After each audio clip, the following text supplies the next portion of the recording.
Okay, so I thought I'd just have a little 10 minutes and make a quick video. If you're like me, when you're traveling full-time in a van, you make no plans, and I rarely ever do.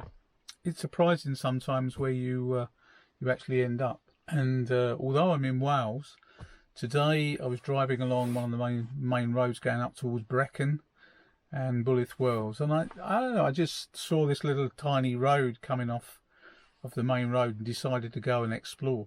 And I drove probably about 3 miles or so up this road, very narrow, quite steep roads, but it brought me out onto like a plateau at the top of the hills, and I've got some amazing views from the van, which I'll show you in a second. But it's really nice. Didn't know it existed. They had no plans, as I said, just come up here, but it looks like it's going to be my spot for the night. I'm surrounded by sheep, but typically it's Wales, and it's just started to rain.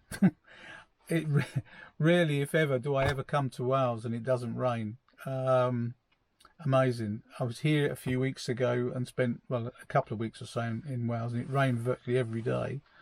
Then I left and went back down towards Bedford in the south, and we had glorious weather. And I'm told there was glorious weather in Wales too at that time. Now I've come back to Wales, the weather's changed again, so there we go. But looking outside, lots and lots of grey clouds, very little in the way of blue sky, if any. And it's showery. It's not constant rain, but yeah, it would be nicer, particularly for the time of the year, if the sun was to shine, it was a bit warmer. There we go. So yeah, the last couple of days, or few days, has been a little bit hectic, in as much as I changed the batteries, the leisure batteries on the camper. I've been using lead acid batteries for the last 4 or 5 years, and yeah, they've worked pretty well. But they were getting to the point that overnight, they were dropping down quite a bit, and if I wasn't getting much in the way of sunshine for the solar panels, they never let me down, but they were struggling, let's put it that way, and so they needed really to be changed. So I did consider going for the lithium batteries, but obviously lithium batteries are still pretty expensive. And when I was researching, not only did I find, that the price was high, but also you've got to be very careful when you connect them up and the other units they use. Now, I use a Victron smart controller, solar controller, so that's not a problem because that's capable of charging lithium batteries. But I also use a C-Tech battery-to-battery charger. It's a 2-part unit. And that's worked fantastically well for me since I fitted it. But the units are about 3 years old or so, 3.5 years old or so, and they don't work with lithium batteries. So without doing any research, I could have gone out and spent a lot of money on lithium batteries to find that in order to maintain my battery to battery setup, I would have actually changed those units as well and bought the latest versions which could take lithium, and they're quite expensive, so that would have been an added cost. So adding all that together, it's a little bit beyond the budget, and considering that the lead acid batteries have done me well for 4 or 5 years, I wanted to upgrade, but decided rather than go for lithium, I'd go for AGMs. Talking to people I know with regards to batteries, there's a lot of people recommended a company called Alpha Batteries, and I got in touch with them and spoke to John. Really helpful guy, really nice and friendly guy.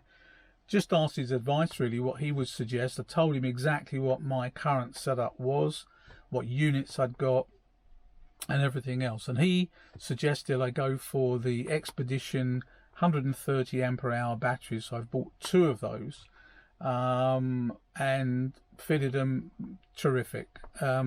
Connected up via the Victron solar controller that I've got.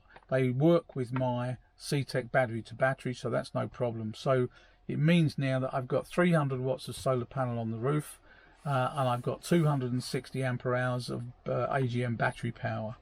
As I say, linked through a Victron controller, 100/20 controller, and then the C-Tech dual 250 units. Early days, but so far it seems to be working fantastically well, so I can't complain at all. Even the last couple of days when I have not had really a great deal of sunshine, I've been getting a lot of power into the batteries, and they've yet to drop down below what I would consider you know, a normal 12-volt battery to be fully charged at, so that's really good. The other thing that I've done is to change the sink in the bathroom. I have a drop down sink. I have a shower toilet with like a wet room, and it's got a drop down sink in there as well, and that's getting on. It's about 5 or 6 years old now, that sink. It's like most things, unless you're going to pay a lot of money or you're going to get super, you know, quality bits and pieces. But the sink unit I've got was a reasonable unit, but the plastic is quite thin in certain places, and like most plastic, if it's constantly going, you know, with hot water, cold water, in hot climates, in cold climates, etc., the plastic tends to get a little bit brittle, or so it would appear. And I noticed not so long ago there was a slight crack in the actual sink basin. Didn't seem to be a problem at the time, but then about a week or so ago I noticed that the crack seemed to be getting bigger, and when I actually pressed it, you could actually see where the plastic was separating slightly, so it needed replacing. So I managed to find an exact replacement and got that fitted a couple of days ago as well. So another job done. And then the other thing I wanted to sort out was my MOT, which is the annual mechanical inspection that we have to have here in the UK. Now my MOT test was due on the 24th of July. But because of Brexit and everything else, I really don't know quite when I'm going to be able to get away and where I'm going to be going and things like that. So because you can maintain the anniversary of the test within 1 month prior to the actual renewal date, so it means that my MOT ran out on the 23rd of July, so that from the 24th of June I could actually get the test done, but it would still last me until the 23rd of June 2022.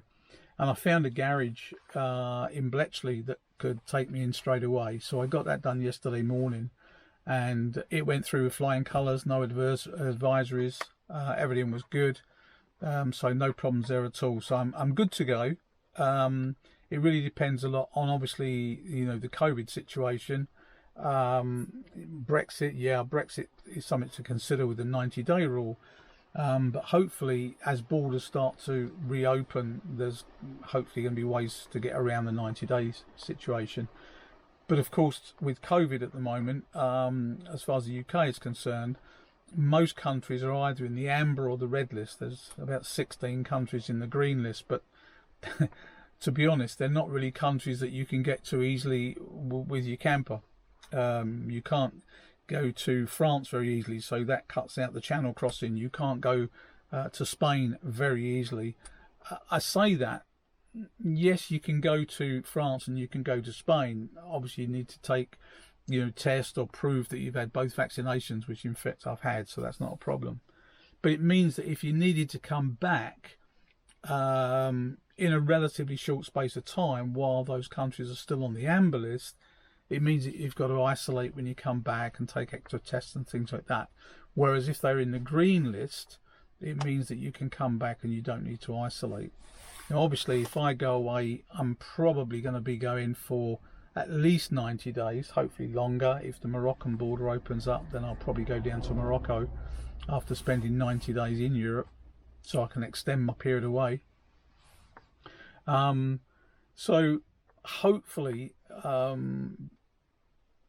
if I'm away for more than 90 days, let's say, or up to 90 days, then the situation could well change, because we will be looking, you know, towards the autumn and beginning of the winter, and maybe the COVID situation will have improved, more people will have been vaccinated, and then hopefully more countries would go onto the green list and it wouldn't be so bad. So just have to keep an eye on that and see what's going on.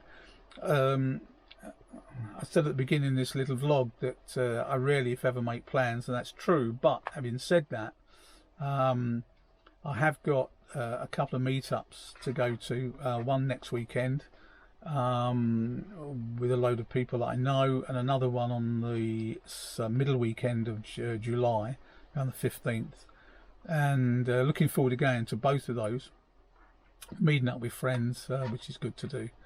After that, depending on what the current situation would be with regards to COVID and the green lists, etc., I might try and get away. If not, I'm thinking I might even go up to Scotland for a while and do the islands if I can.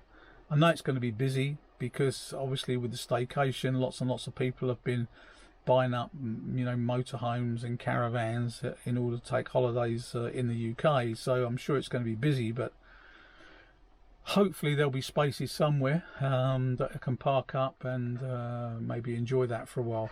At least that way, towards the end of the year, if I was to go away, it would mean that I could be away from England in the sort of during the colder months at the end of the year. So that's a rough plan. It's not really a definite plan, but a rough plan. So that's where my thoughts are at the moment. Other than that, I'm going to spend the next few days going around Wales again. Quite enjoy it here. It's really nice. Some great places to park up. Like today, just out the blue, just turned off the main road, drove up, 4 or 5 kilometres off the main road, and I found a great place with fantastic views and really quiet. It is on the side of a road, but I'm sure in the evening, there's going to be very little, if any, traffic at all. So it should be a quiet night. And my only sort of neighbours will be the sheep. So there we go. Well, it seems I was right about the weather. Every time I come to Wales, weather changes.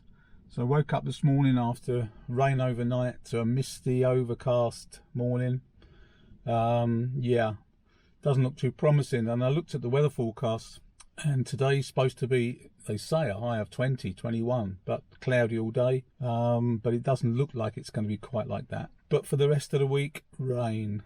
Tomorrow, 100% chance of rain, and then it gradually goes down until, I think, Friday, it's a 40% chance of rain. So looks like I'm going to be in for a wet few days, but we'll see how things go. So, okay, thanks for watching, guys. Don't forget to subscribe and hit the like button, and I'll see you on the next one. Bye.